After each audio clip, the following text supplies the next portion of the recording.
kaibigan, good morning. Tayo po ay magluluto ng masarap na paksi na naman, hasa-hasa yan guys, sariwang-sariwa. Kita nyo naman, yung tapad. Yan, of course, kung kayo bago sa ating channel, please don't forget to subscribe. Kuya Rudy TV Mix at saka sa ating Facebook page, Yoyo Ikli. Yan, so 1 kilo po yan, halagang 200. At papaksiin po natin yan ng yummy na paksiw. So yan po yung ating ingredients. Pumili tayo ng talong, luya, ayan, 2 bawang at saka sili. Ayan. So gagawin po natin dyan guys, hati-hati natin yan, slicein natin ito para makita natin baka may uod. So ayan guys, so huwag kayong bibitaw at papakita ko sa inyo ang tamang pagpaksiw sa mga hindi pa nakapagluto dyan, mga walang alam. Ayan, lang inyong pagkakataon para matuto kayo paano magluto ng simpleng paksiw, lutong bahay. So ayan, natin na po umpisa ng paglinis. Linisan po natin muna yan ha, guys. So ayan na po guys, sa atin na pong nalinisan ang isda. Ayan o. So ayan guys, sariwa-sariwa po yan, hasa-hasa, paksiw po yan. Tapos ito po yung ating talong, nagawas na rin po natin, pati yung ating mga ingredients, sili, bawang, luya, nagawasan natin.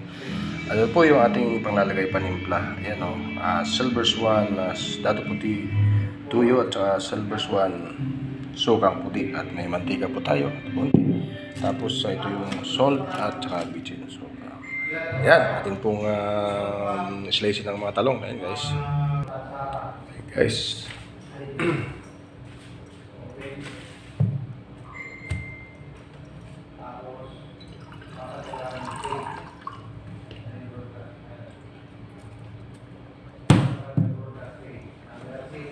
So yan, atin na pong hiwain guys ang talong. Ayan o, malaki.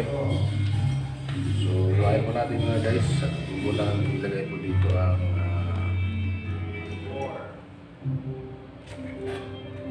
yan.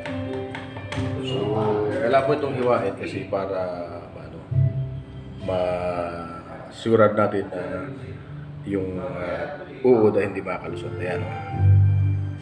So yan guys, na-slice na po natin ang ating talong.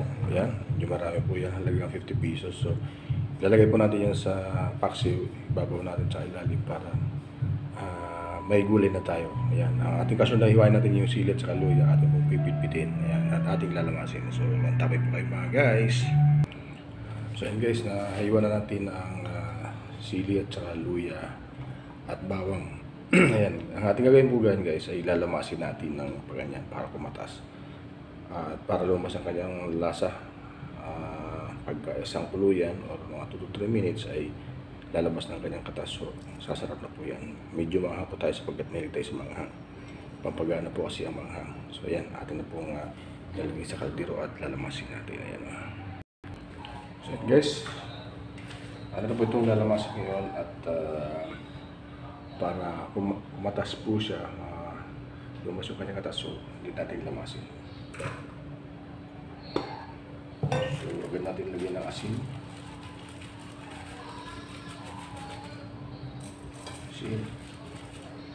Para hindi na tayo magtitimpla mamaya. Ito ng kunting bitchin guys. Saan natin lamasin.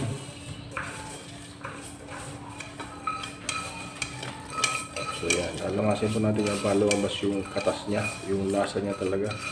Halo-halo yan, sili, bawang at saka yung luya. Wala lang tayong sibuyas. So hindi natin titimplan ito mamaya kasi matimplan natin, nalagyan na natin ng asin at saka bitchin. Ang gawin natin mamaya, pag natuyo na po yung suka, dahil sasabawan tayo ng suka, pag natuyo na yung suka, saka natin nilalagay yung mantika. Konting mantika lang at saka toyo. Masarap na po yan guys. So okay. Yan, so medyo nadurog na po siya. May katas na po siya. So atin na pong patanggalin ng konti. Yan. Kasi ito sa ilalim to sa pin. Yan. So lagyan natin ng konting gulay sa ilalim. Sa pin ika nga. Mostly lagyan natin sa ibabaw para ayos. Lagyan natin ng isda mga guys.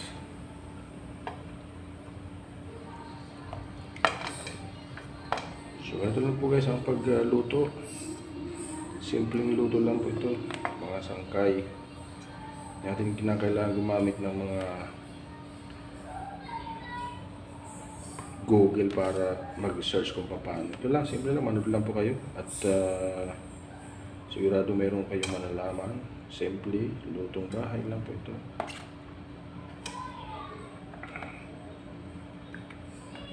Ayan.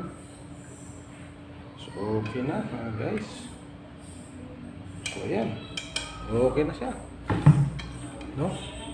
Lagay natin ang ito, budbud natin. Kaya lang po guys ha. Simple lang po yan. Masarap po yan. Tapos ilagay natin yung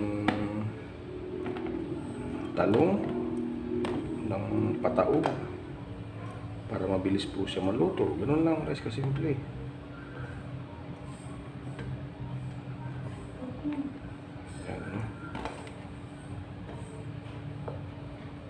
Tayo ng tubig. Ayun kasi ng parang guys.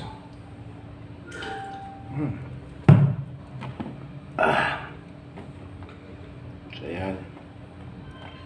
Hindi na tayo magtalagay ng bitchin at kasi natimplahan na po natin kanina. Sinama sa atin sa paglamas. So ayan. So, sasabuan natin ng suka. Ayan. Okay na po yan. Ayan. Lagyan natin ng suka guys. So ito na po yung ating suka. Meron po tayong tirang suka. Pwede ba ito? May kalahati pa. So atin pong ilalagay ngayon. Yan lang guys. Walang tubig dito. Walang tubig ilalagay. Yan. Puro suka lang po yan guys. Kasi kahit abutan mo ito ng isang linggo hindi pa papanis. So yun na po guys. Nasabawan na ng suka natin. So ang gagawin natin to is isasalang na po natin to. Then pag natuyo po yan, lagyan na po natin yung tuyo at saka mantika. So yun na po. Ready na po. Pakuluan lang ito ng mga 10 minutes. Then after 10 minutes, mawawala na yung suka. Then ilagay na natin ang tuyo at saka mantika. Pakuluan ulit ng 3 minutes. Okay na. Pwede na kainin. Pwede na i-serve.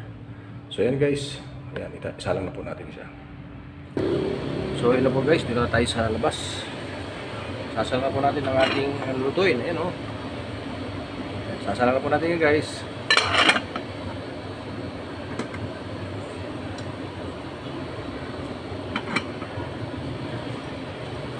So yan po yung ating lutuan na rice cooker na sira. Ayan. Natin niluluto ang mga pagkain natin guys. So sana mayroon kayong natutunan na lagyan na natin to ng panimpla. May asin, may bitchin, gulay. Nakita nyo naman kanina. Ang gagawin natin, papakulin natin to kahit mga 10 minutes. Then pag maluto na to, so matatanggal na yung suka. Ang gagawin natin, lalagyan natin yung mantika at saka tuyo. Ayan. Pakuluan ng 3 minutes, pwede na. Okay na po. Ready to serve na. Ayan. Thank you for watching guys. Sana meron kayong natutunan sa ating pagluluto. Simple lang, lutong bahay lang. Manood lang kayo at meron kayong matutunan. Thank you for watching guys.